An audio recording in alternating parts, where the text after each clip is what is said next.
Elle est assistante sociale au CPAS de Molenbeek depuis 5 ans, en première ligne. Elle est aussi déléguée syndicale et ne cesse de voir ses conditions de travail et celles de ses collègues se dégrader. Des dossiers de plus en plus nombreux, une charge administrative de plus en plus lourde. Entre 130 et 140 dossiers à mois, on va dire, à gérer. On ne sait plus faire du travail social, on ne sait plus être humain.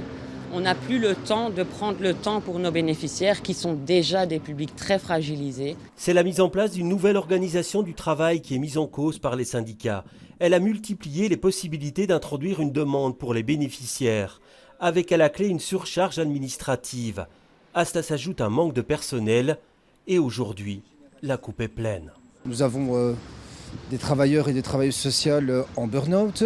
Il y a un turnover sans précédent également aussi, des maladies, un absentéisme de courte, de moyenne et de longue durée aussi. Les principales revendications aujourd'hui, c'est d'engager plus de travailleurs sociaux, de revoir l'organisation du travail et de déstresser le travail. La responsable du CPAS ne nie pas la lourdeur du travail quotidien et annonce la mise en place d'une simplification des procédures de demande qui devrait l'alléger.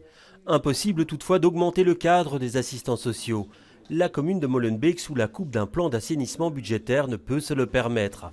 Le CPAS peut juste remplacer les absents et ce n'est pas si simple. Contrairement à ce qu'on pourrait croire, c'est un métier en pénurie.